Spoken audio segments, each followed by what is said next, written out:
교리론 두 번째 시간.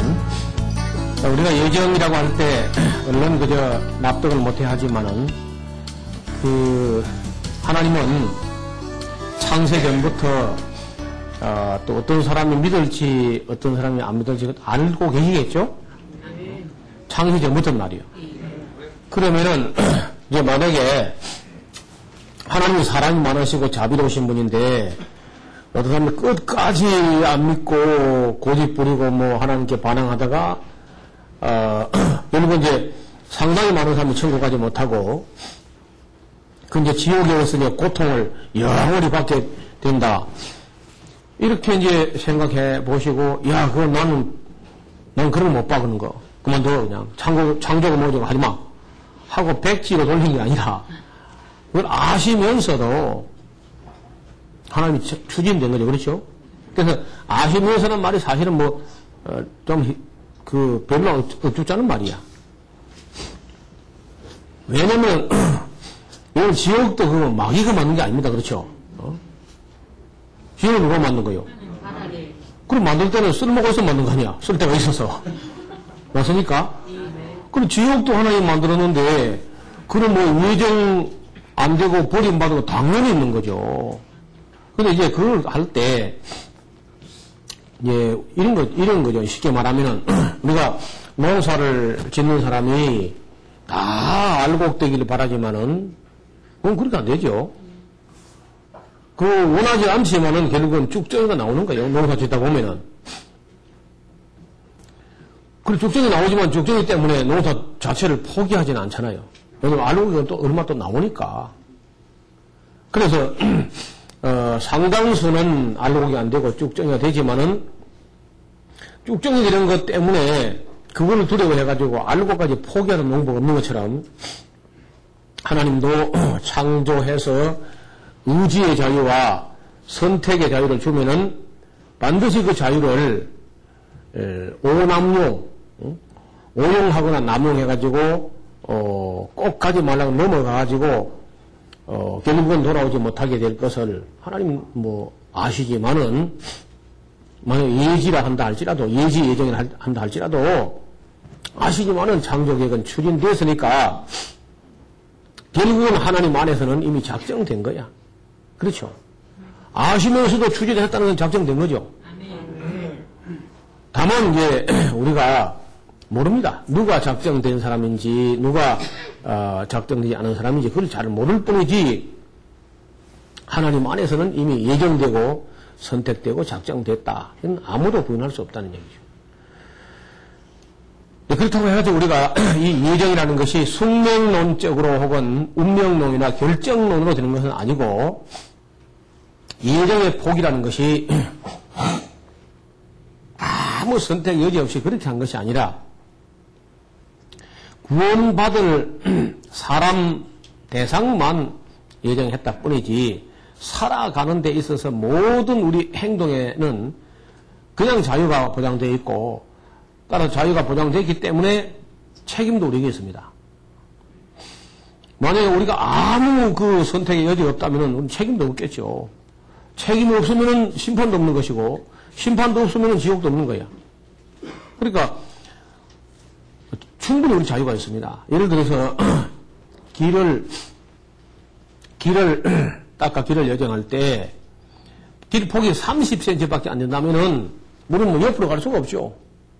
그 폭 안에밖에 못 가지만은 우리가 편도 8차선을 갖다가 도로를 닦아놨으면요 1차선 갈 수도 있고 그건 자유야.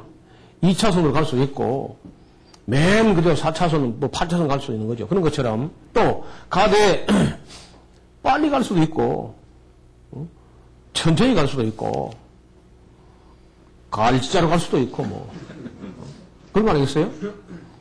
이거 앞을 똑바로 보고 갈 수도 있고 한눈 파며 갈 수도 있고 가다 사고 날 수도 있고 이건 전부 다 사람의 선택이에요. 사람의. 가끔 제가 그 믿는 사람들 중에서도 교통사고를 내놓고 말이요. 뭐라 하냐? 하나님이 날 왜 이러시는가? 그런 참 이상한 집사님들이 가끔 있어요. 아니, 하나님이 할 일 없어가지고 교통사고 내겠어요?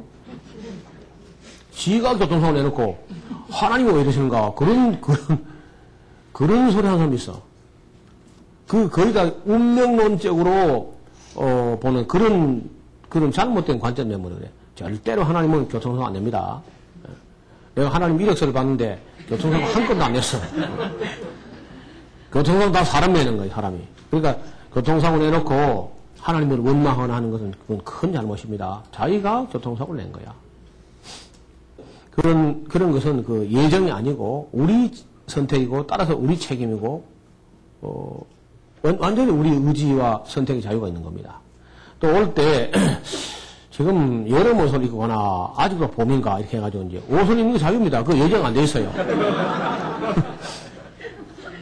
넥타이를 갖다가 이게 빨간 걸 멜 것인가 푸른 걸 멜 것인가 전혀 그 예정 아닙니다. 그런 건 다 자유야 자유.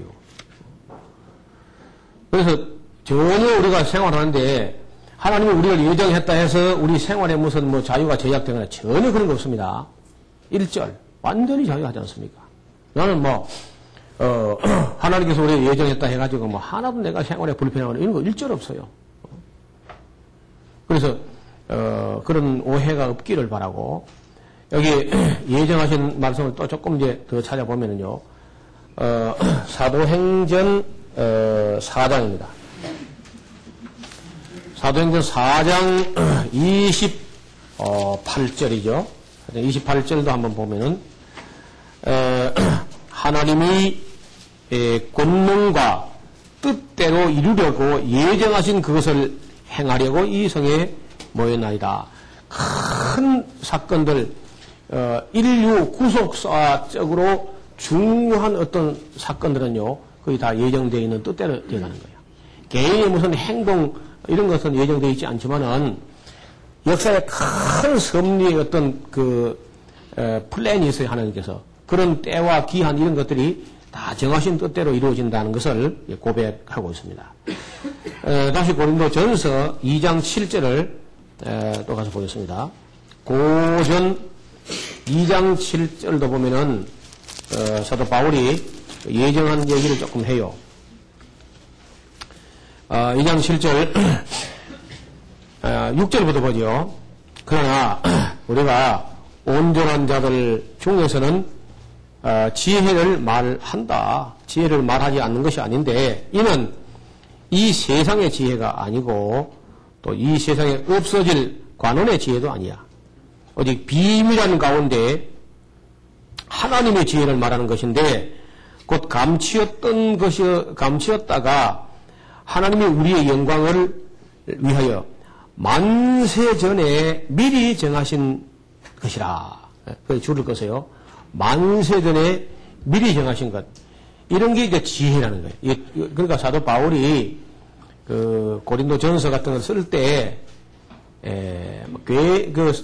굉장한 어떤 철학적인 용어를 구사하지 않고 매우 단순한 걸 쓰니까 사람들이 예서로 바울을 무시하는 거야. 뭐야, 이 수준, 이거 뭐야, 이거. 이렇게 하면서 이제, 그 헬라인들은 항상 지혜를 구하고 유대는 표적을 구한다 그러죠. 근데 바울이 우리가 수준 낮아가지고 지혜를 말하지 않느냐. 우리가 온전한 자들, 수준 높은 사람들 정도 되면은 우리가 지혜를 말하는데 그 지혜는 이 세상에 관한 지혜 그런 게 아니고 정말 오묘한, 정말 신비한 지혜를 우리가 말한다. 그 신비한 지혜, 제가 높은 수준에 적어도 온전한 자들, 믿음이 어느 수준에 도달한 사람들 정도 돼야 논할 수 있는 지혜의 주제가 뭐냐면 예정이라는 거예요. 만세 전에 예정하신 이런 정도는 적어도 믿음이 좀 온전한 자들 가운데서 우리가 이런 것도 이야기한다. 그러니까 당시 철학자들이 기독교인들 설교라든지 강의라든지 펴지보니까 수준이 그렇고 그렇다. 이렇게 이제 폄훼하는 데 대해서 바울이 반문할 때 우리가 온전한 자들 가운데서는 지혜를 말하지 않는 것이 아니다.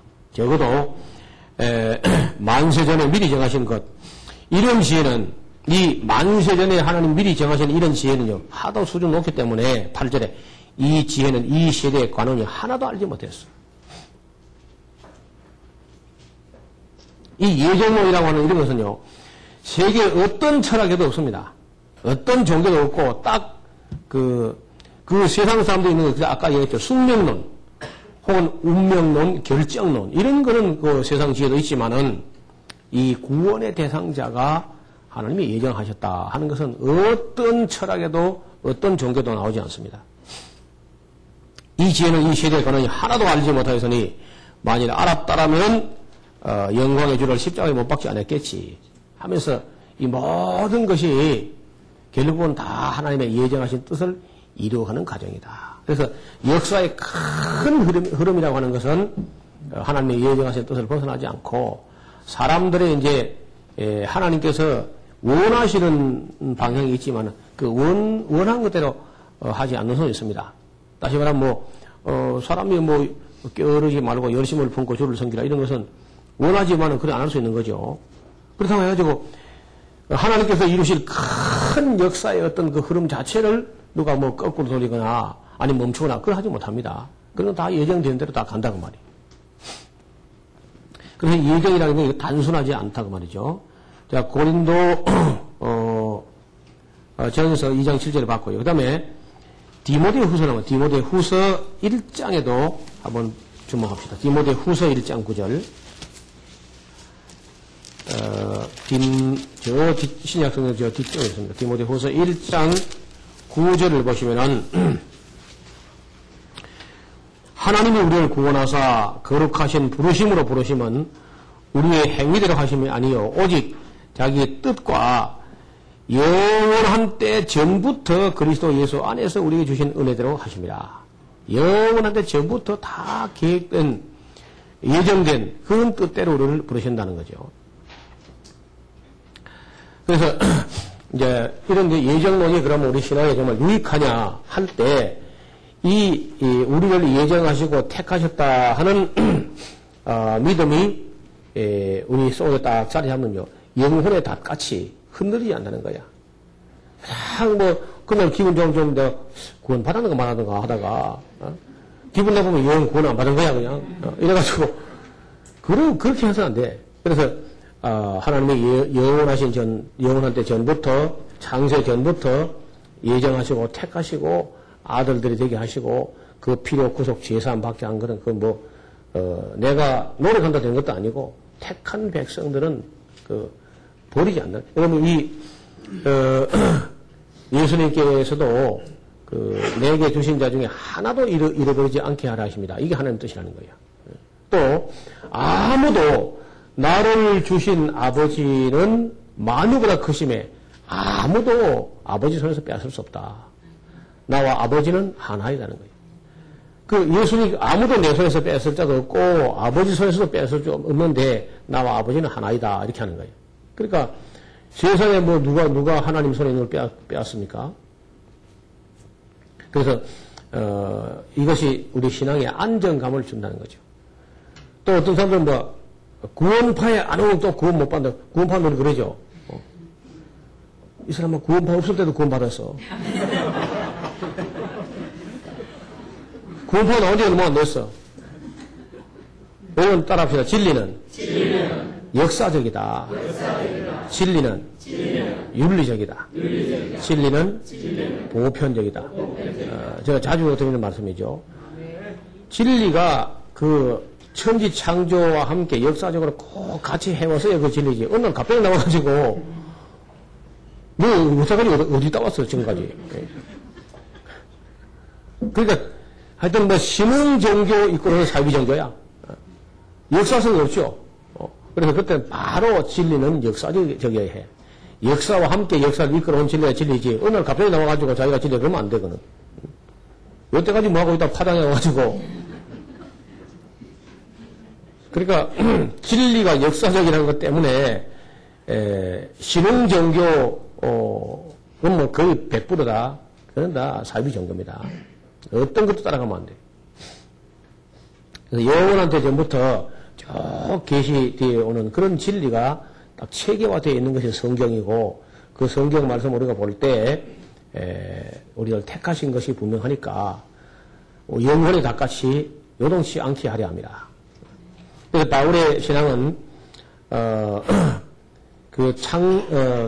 천지 창조 그보다도 더 먼저 벌써 예정에서부터 시작됐다 하는 것 때문에 그가 참 감격해하고 또 이런 이 놀라운 이야기를 유대인들에게만 아니라 이방인 세계에 가서 이 이야기를 전해가지고 이방인 중에 있던 택한 백성들을 자기가 건져내는 그리고 돌아오게 하는 그런 일을 내가 맡았다 하는 이 감격에 뭐 어쩔 줄 몰랍니다. 바울이요. 그래서 그리스도 예수의 일로 너희를 위해서 갇힌 자 된 나 바울은 하고 그 말을 잊지 못하는 이런 놀라운 이야기는 바울의 그 초기 서신에 안 나와요. 초기 서신에는 대개 뭐 믿음으로써 의롭다함을 받는다. 율법의 행위가 아니고 그 개인 구원 뭐 칭의 이런 아주 기초 이야기를 하다가 그렇게 구원받고 그렇게 선택되고 해가지고 마침내 이루려고 하는 것이 교회를 이룬 것이라 하는 것을 알게 됐어요. 그래서 예정론과 교회론이라고 하는 다시 말하면 대부분 이제 에베소서를 말할 때 그냥 그 주제가 교회론이다 이렇게만 말하는데 제가 볼 때는 예정론과 교회론 이렇게 사실은 이 에베소서가 예정에 기초한 교회론 하나님께서 창세 전부터 혹은 만세 전부터 예정하신 뜻을 이루려고 하시는데 그 뜻은 바로 예수 그리스도가 머리가 되고 우리 모두가 지체가 돼가지고 교회를 이룬다는 겁니다. 이것이 이제 우주적인 하나님의 나라야. 이게 진짜 하나님의 나라. 교회야말로 하나님의 땅에 있는 하나님의 나라라는 거예요. 거기서 이제 그 범위를 넓히면 산자와 죽은 자, 즉 뭐 이미 주 안에서 죽은 자도 하나님 안에서는 다 살아 있습니다. 여기서 우리가 이제 호적에 죽어 있고 뭐 무덤에 가면 죽은 것 같은데 그 영혼으로는 하나님은 다 산자야. 다 살아 있어요. 그래서 땅에 있는 성도와 하늘에 있는 성도 다 함께 예수님 안에서 연합되어가지고 이런 교회. 이거 막 우주적 교회는 우주적 교회. 이 교회를 이루어가는 거예요. 그래서 회 중에, 이 지구상에 있는 회 중에 가장 큰 회가 교회예요. 큰 회. 우리 회원 중에 하나님도 우리 회원이고요.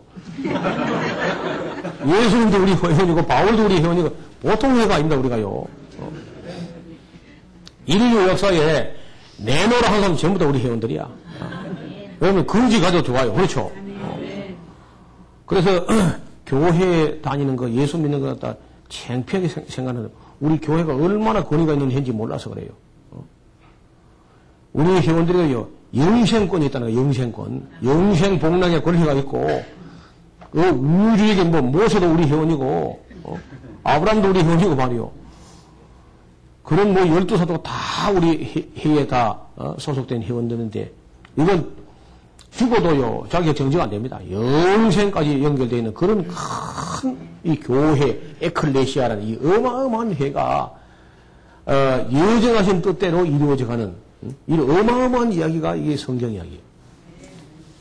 그래서 맨날 그저 우리 한 사람 구원받고 그런 데 머물러 있으면 안 돼. 그거는 사도 바울 초기 서신에 나온 얘기고, 그 말기 서신, 에베소서 있는 거 보니까, 이렇게 어마어마한 해에 우리가, 지체가 됐다는 거예요. 그래서 우리 회원들끼리요, 잘 지내야 돼요. 그래서 우리가 뭐, 우리 이 해는요, 대한민국보다 큽니다. 그렇죠? 또 대한민국 그 위에 있는 거야. 맞습니까? 미국보다 그 위에 있어요. 우리 교회가. 이게 하나님의 나라가.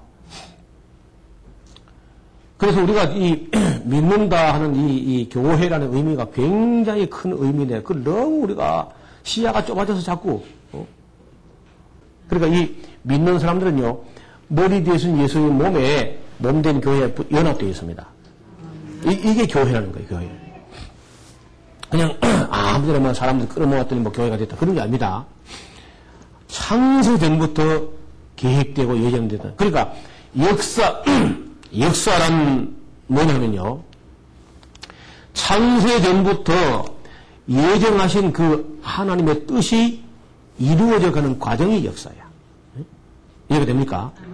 역사가 그냥 사람들이 막 엎치락 뒤치락 하고 옥신각신하고 막, 그 떠밀려서 밀려가는 역사가 아니라 창세 전부터 예정하신 하나님의 뜻이 이루어져 가는 과정이라는 거예요. 그 창세 전부터 예정한 뜻이 뭐냐면 하나님의 교회야, 교회. 이 교회가 하나님의 예정하신 목적이고, 이 역사의 목적이고, 예정의 목적이야. 교회가 이루어지는 거. 그래서 예수님께서 오셔서 내가 이 반석 위에 내 교회를 세울 것이다. 단호한 의지죠. 내가 이 반석 위에 내 교회를 세운다. 예수님 오셨어요. 국회를 세우러 온 게 아닙니다.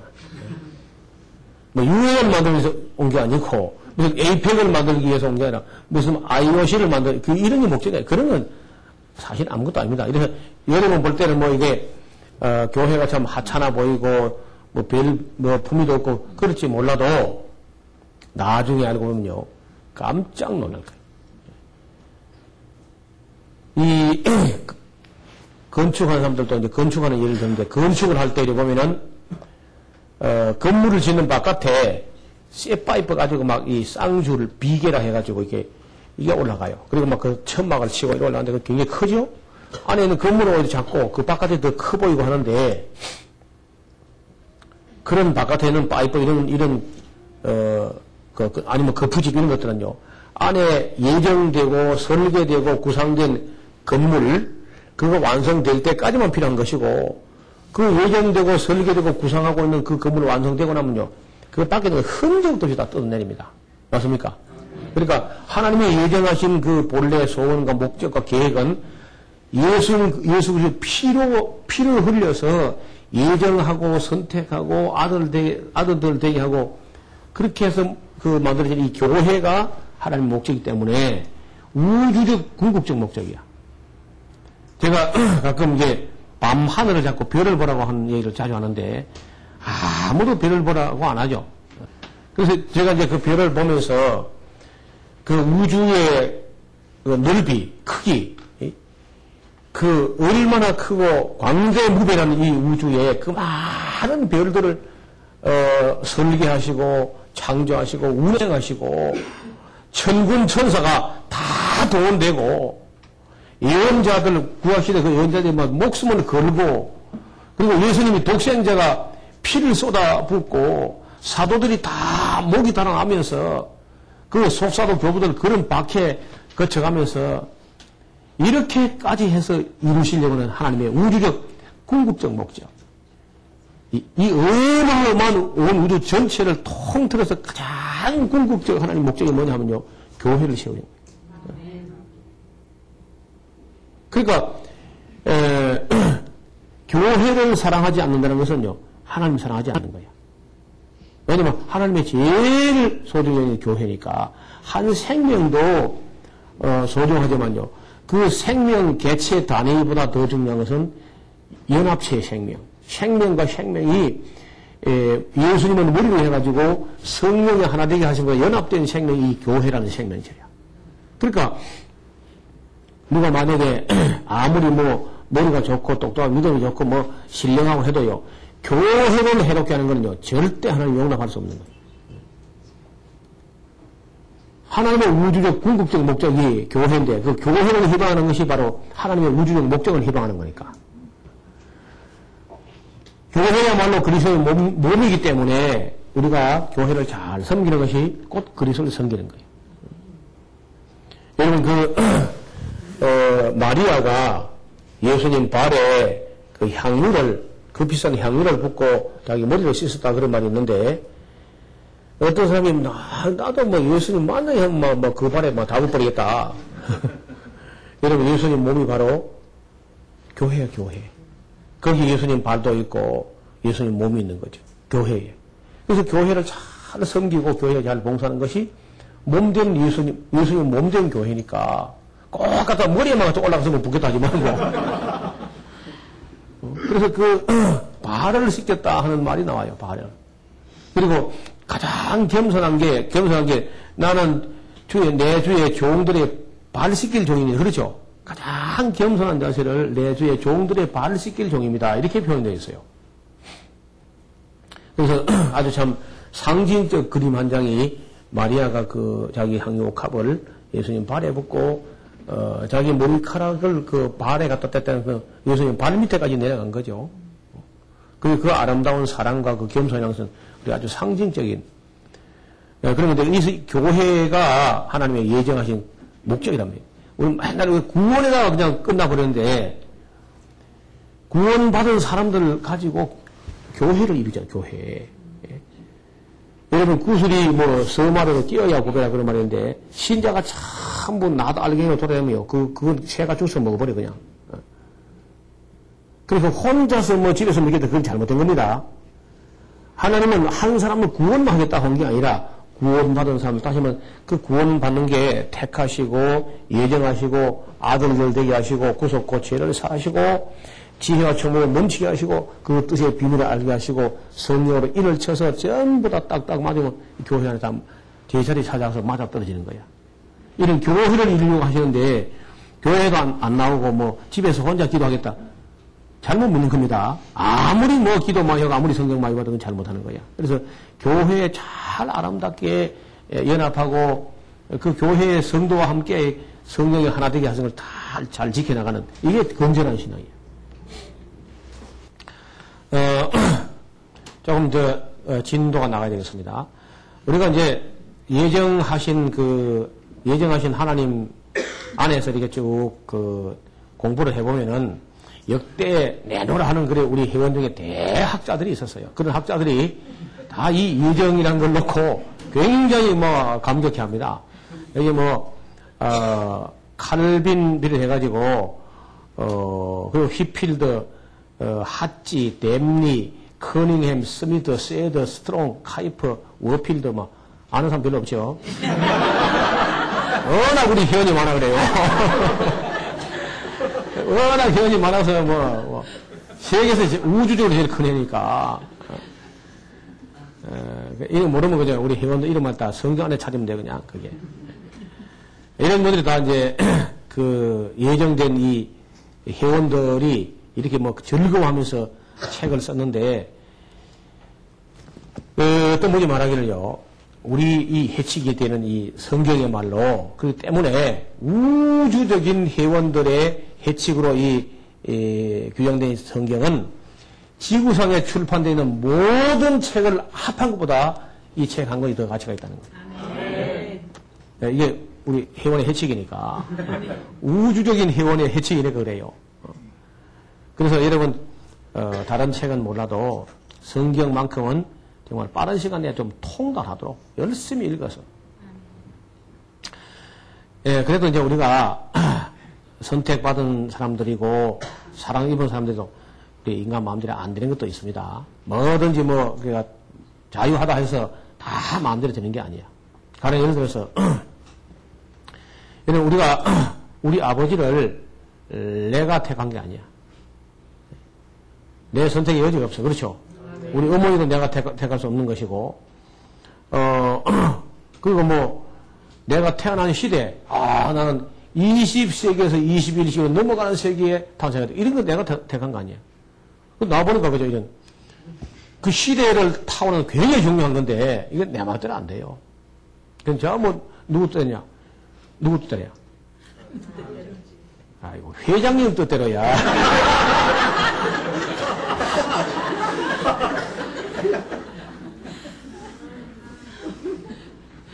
네? 우리 아버지를 택하는 것도 내 마음대로 안 되고, 우리 회장님 뜻대로. 우리 어머니도 마찬가지. 우리 형제 자매도 내가 내 마음대로 선택이 안 돼요. 누구 뜻대로?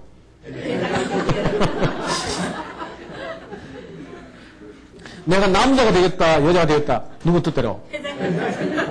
이제 좀 통하는 거 그래. 그리고 내가 태어난 민족도 내 마음대로 된 게 아니죠. 하나님께서 나를 여기 나게 한 거야, 그냥. 이 민족, 한민족에. 그것도 저는 별로 불만이 없어요. 서양 사람들이 우리보다 좀 조건이 좋은 것도 있습니다만은, 그래도 저는 한반도에 태어난 거 정말 감사해요. 제가 세계 꽤 여러 나라를 돌아봤는데, 우리나라 좀 좋은 나라야. 성격도 우리가 선택한 게 아니고, 환경도 우리가 조금 개선할 수 있지만은, 많이 개선이 안 돼요. 그래서 내 마음대로는 안 됩니다. 나의 외모라는 거 성형수술 할 수 있지만, 원판 불변의 법칙이 있어가지고, 크게 별로 안 봐가죠. 음성도, 거의 뭐, 선택의 여지가 없습니다. 지능, 예능, 치능도 내가 선택할 수 있는 조금밖에 안 돼. 거의 다 결정돼가지고 태어나고요.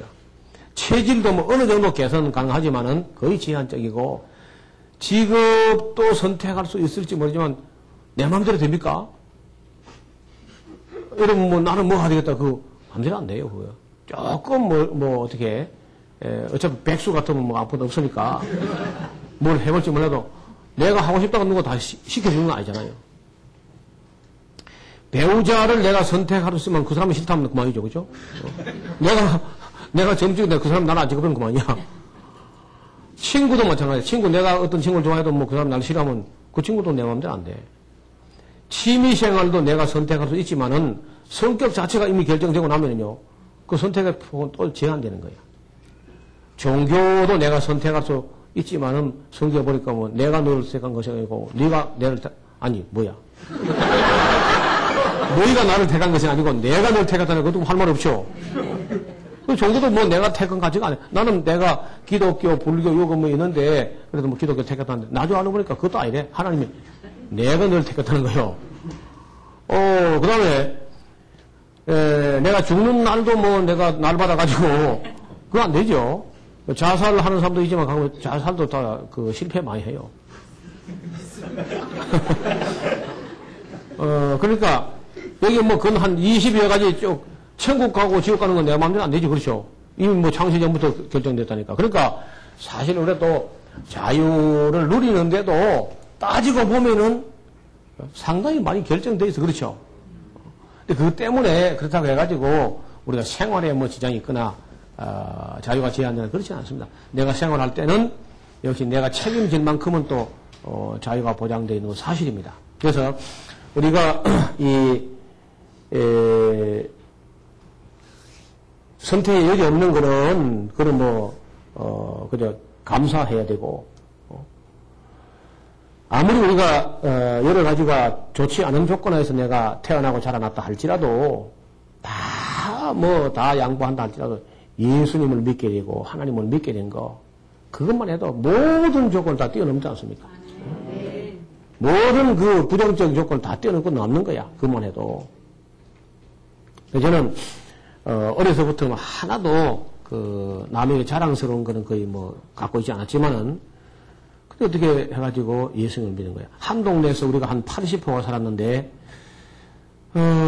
다른 친구들 다른 모든 면에서 다 나보다 못하지 않았는데 예수님 믿은 거는 우리 또래 중에서는 나하고 내 동생만 믿었거든요. 그리고 우리 집안에서만 저가 이제 목회자 가지고 친동생이 바로 밑에 목회자가 되고 조카 또 하나가 지금 목사가 되고 또 하나가 지금 곧 목사 안수 받을 거거든요. 그러니까 우리 집안에서만 목사가 넷이나 나오고 그 동네에서는 80호 되는 동네에서 다른 여기가 좋은 게 있으는 건 몰라도 저는 우리 가정이 그저 선택된 것 때문에 얼마나 감사한지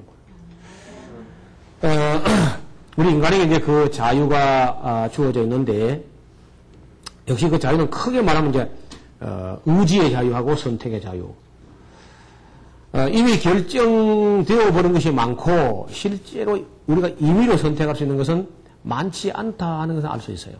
좀 공부를 해보면은 왜냐하면 나의 인생을 시작한 분이 내가 시작한 게 아니거든요.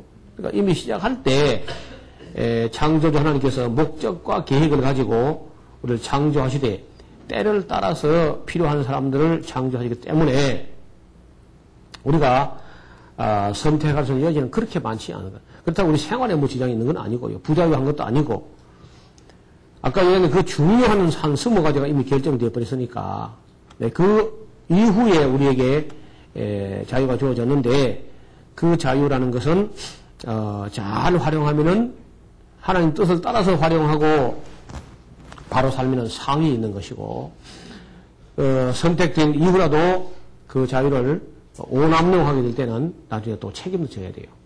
그러니까 그런 겸손한 그런 자세가 필요합니다. 겸손이라는 것은 내 멋대로 살 수 없다는 것을 깨닫는 데서 출발해야 돼요. 내가 아무리 그 자유하다 할지라도 인생은 지멋대로 살 수 있는 게 아니다 하고 조심스럽게 자세를 가다듬어야 되겠죠. 젊은 날에 나를 지으신, 나를 창조하신 창조주를 기억하고 나를 죄 가운데서 또 건져주신 분을 생각하고 나면은 이제는 우리의 삶이 내가 나를 위해 살 것이 아니라 나를 창조하신 분 목적에 맞게 나를 죄값으로 죽을 수밖에 없고 뭐 영원히 멸망받을 수밖에 없는 나를 그 자기 피를 가지고 죄값을 지불하신 그분의 뜻을 따라서 그분이 내게 원하는 걸 내가 하면 살아야지. 그 다음에 나를 정신토록 또 인도하시고 도와주실 성령님을 찾아서 따라서 사는 그것이 겸손이야. 뭐 겸손한 자 하는 건 겸손한 교만이고 나는 뭐 이만큼 겸손하다 하고 폼을 잡는 건 그 교만이야.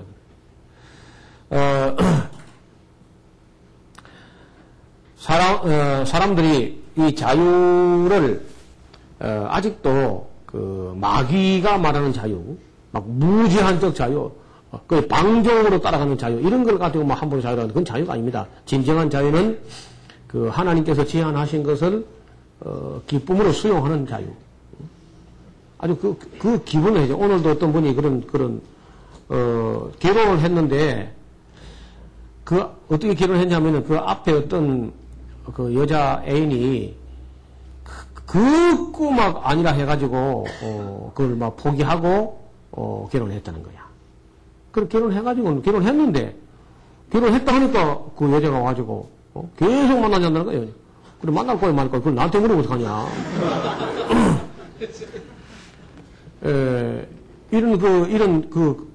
자기가 할 수 있는 거죠. 그러나 근데 그런 가서 또 만나고 무슨 그러면 자유하지만은 그건 양심에 어긋나는 거 아니냐. 그 왜 나한테 물어봐야 되겠냐 말이야.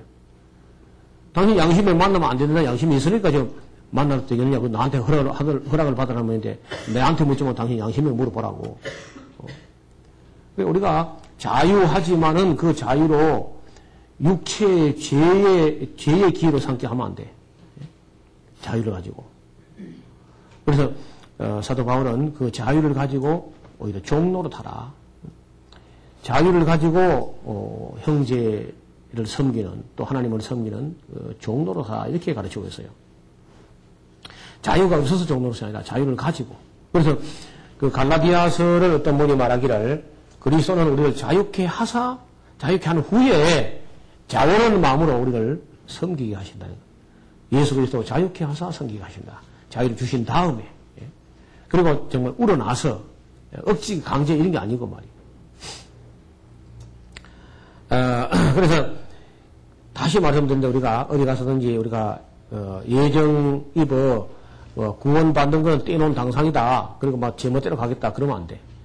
그렇게 잘못 가는 게 이제 그 심하면 이제 구원파처럼 그 뒤에 삶이 경건하지 않는 그저 제멋대로 그저 뭐 어떤 죄를 짓고도 죄가 아니라고 계속 우기면서 예수 안에는 죄가 없다 그러면서 죄를 짓고도 죄가 아니라는 거예요. 그냥 이렇게 하면 안 됩니다.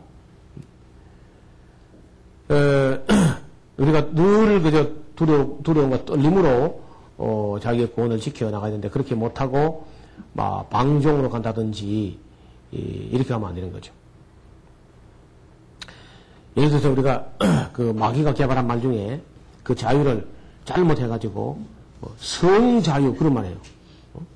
성자유라는 것은 뭐 아무 남자 아무 여자가 제멋대로 그저 놀아나는 건 성자유라 그러는데 그건 성자유가 아니고 성욕의 노예가 되는 거야. 죄악의 성욕의 노예가 되는 것이지 그건 자유가 아닙니다. 그래서 자유는 뭐 제멋대로 하는 자유가 아니고 그 하나님의 뜻 안에서 참 자유. 죄를 짓지 않았기 때문에 누리는 자유. 이게 자유지. 죄까지 짓는 자유 이렇게 하면 안 되는 거예요, 이게. 그래서 우리가 이 예정을 입은 사람들 할지라도 마치 그 에덴 동산에서 제한이 없는 자유가 아니고 제한이 최소화된 자유였어요. 그렇죠? 자유는 극대화되어 있었고 그 제한은 극소화, 최소화되어 있는 그 자유 안에서 만족할 줄 알아야 돼. 그래서 우리 신앙 양심에 꺼리끼거나 아니면 윤리에 위반되거나 이런 자유를 추구하면 안 되고 정말 하나님께서 우리가 허락하시는 그 명백하신 계명 안의 자유. 예를 들어서 안전벨트를 안 맬 자유, 그거 아니고, 그 안전벨트를 매기 때문에 오히려 안심하고, 자유한, 그런 자유란. 아무 제약도 없는 자유라는 건 없습니다. 그런 것은 우리가 신학적으로는 용납이 안 돼요. 에덴 동산서부터 만약에 우리가 아무 제약도 없고, 선악과도 없고, 뭐 제한도 없었다. 그럼 하나님하고 우리는 관계도 없는 거예요, 그냥. 통제할 수도 없고, 간섭도 할 수 없고, 책임도 없고, 심판도 없고, 아무것도 없는 거예요. 그래서 적어도 하나님과 우리 사이의 관계 유지를 위해서 딱 한 가지는 있었어요. 그 제약이. 그걸 이제 범하고 나니까 계명이 10개고 10개, 10계명이. 그걸 범하면 또 더 많은 법이에요. 오늘은 막 법이 얼마나 많아졌어요. 그래서 앞으로 우리가 그 선택을 입었고 자유하지만은 그 자유로 육체의 기회로 죄의 기회가 되지 않게 항상 그 두려움과 떨림으로 또 감사함으로 감격함으로 그렇게 살고 정말 큰 감격과 한의가 넘쳐날 수 있기를 바랍니다. 아멘.